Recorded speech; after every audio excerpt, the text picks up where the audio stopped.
Right now, while you are watching this, someone owns the ground beneath London's most famous landmarks and New York's towering skyscrapers. The same silent empire controls both.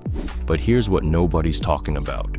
This isn't some tech billionaire or oil tycoon. It's a network so secretive, most people don't even know it exists. In the next few minutes, I'm going to show you 3 things: how they bought entire city blocks without making headlines, where the money really comes from, and why what happens next could change everything. Let me show you exactly how this happened. London and New York, 2 cities that shape global finance. For decades, local families and banks owned the real estate. That changed in the early 2000s.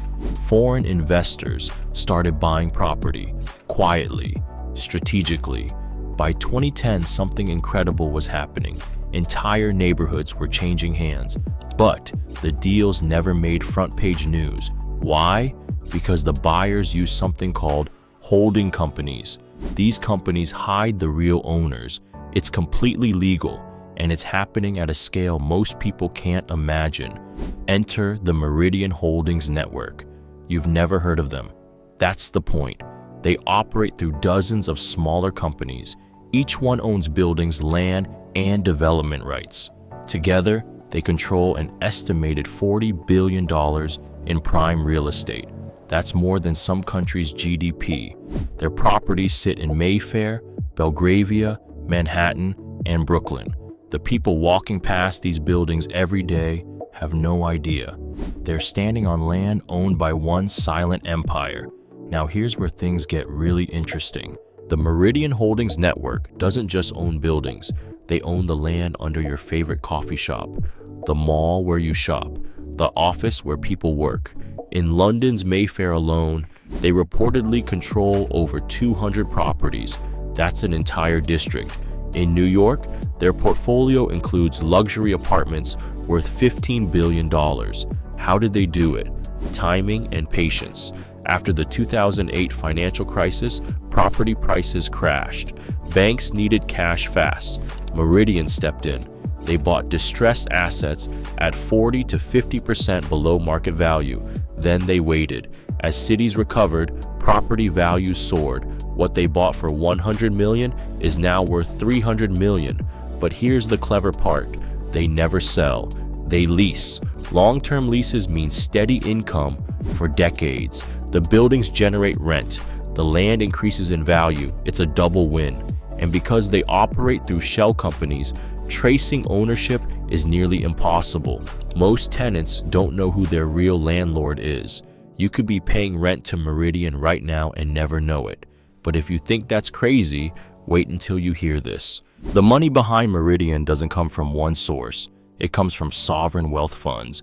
These are government investment funds from oil-rich nations. Countries in the Middle East have been diversifying for years. They know oil won't last forever, so they're buying real estate in stable Western cities. London and New York are top targets. Why? Political stability, strong legal systems, and property that holds value. Meridian acts as the middleman. They structure deals so the ultimate owners stay hidden. This isn't illegal, it's smart asset protection. But it raises questions. Who really owns these cities now? According to industry insiders, up to 30% of prime London real estate is foreign-owned. In Manhattan, that number is reportedly even higher. The local connection is fading. Decisions about housing, development, and community spaces are made thousands of miles away. Here's where it gets uncomfortable. When foreign entities own this much land, local governments lose leverage.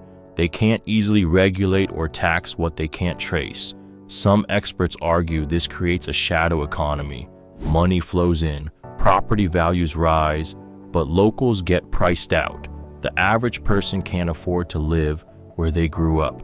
Meanwhile, luxury apartments sit empty. They're investments, not homes. Meridian profits either way. This brings us to the most shocking discovery of all. Meridian isn't just buying existing buildings. They're shaping the future of both cities. Through their network, they influence major development projects. New skyscrapers, transit hubs, mixed-use complexes. How? By owning key parcels of land. If you want to build something big in London or New York, you probably need their approval, or you need to buy land from them. This gives them enormous power. They don't just own property, they own potential. Consider this. In East London, Meridian reportedly holds land near future rail extensions. When that infrastructure goes live, property values will explode. They knew this years ago. They positioned themselves perfectly. The same strategy is playing out in Brooklyn and Queens. They're betting on neighborhoods before they boom. It's calculated, methodical, and incredibly profitable. But here's the twist that changes everything. Some of these investments are tied to geopolitical strategies. Owning critical infrastructure in major Western cities gives foreign governments soft power. It's not military control, it's economic influence. If tensions rise, that land becomes leverage. Imagine a scenario where diplomatic relations sour. Suddenly, the owners of essential buildings have negotiating power. This isn't conspiracy theory, it's basic strategy. Throughout history, land has always been about power. Today, it's just hidden better, and Meridian is at the center of it all. So, what does all this mean for us today? For everyday people, this matters in three ways. First, housing affordability. When investment firms buy up property, prices rise. Supply shrinks. Locals compete with global capital. A family in London or New York can't outbid a sovereign wealth fund. The dream of home ownership fades. Cities become playgrounds for the ultra-wealthy. Second, community identity. Neighborhoods change when absentee owners control them. Local businesses get replaced by international chains. Culture shifts. The unique character that made a place special disappears. People feel like strangers in their own city. Third, economic security. If a financial crisis hits and these foreign owners pull out, markets could collapse. Or worse, they could hold steady while everyone else struggles, creating a two-tier system, the connected and the left behind. Experts are divided on solutions. Some say stricter ownership disclosure laws force buyers to reveal their identities. Others suggest foreign ownership caps, limit how much non-residents can buy. A few advocate for community land trusts, let locals control development. But here's the reality. Global capital is fast. Regulations are slow. By the time laws catch up, the deals are done. For you, the lesson is clear. Understand where power really lies. It's not always visible. The biggest players operate in silence. If you want to build wealth, think like they do. Long-term, strategic, diversified. Before we wrap up, there's one final thing you need to know. Meridian isn't the only network doing this. They're just the most successful. At least a dozen similar groups operate globally. Some focus on Europe, others target Asia and Australia. Together, they're reshaping urban landscapes worldwide. But here's the unexpected twist. This model might be coming to secondary cities soon. Places like Austin, Miami, Manchester, and Dublin. Investors are always looking for the next opportunity. If you live in a growing city, this could be happening near you right now. The pattern is the same. Buy undervalued land, wait for development, profit massively, and stay invisible. The cycle repeats. Looking back at where we started, that silent empire owning half of London and New York isn't a myth. It's Meridian Holdings Network and others like them.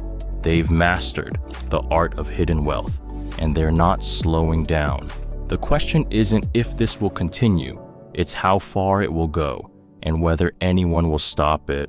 If this opened your eyes, you need to hear what's coming next. Let's recap the big takeaways. Foreign wealth, channeled through networks like Meridian, controls billions in prime real estate across London and New York. They bought low after crashes, lease for steady income, and shape future development. The true owners stay hidden, often tied to sovereign wealth funds. This affects housing costs, community identity, and economic power. And the model is spreading to other cities worldwide. If you found this valuable, hit that subscribe button. We're exposing more hidden empires and power structures you've never heard of. Drop a like if this surprised you. And here's my question for you. Would you support laws requiring full ownership disclosure for real estate? Or do you think privacy matters more? Let me know in the comments. I read everyone. Next video, we're diving into the billionaire buying up farmland across America. You won't believe who it is. Don't miss it. Thanks for watching. Stay curious, stay informed. I'll see you in the next one.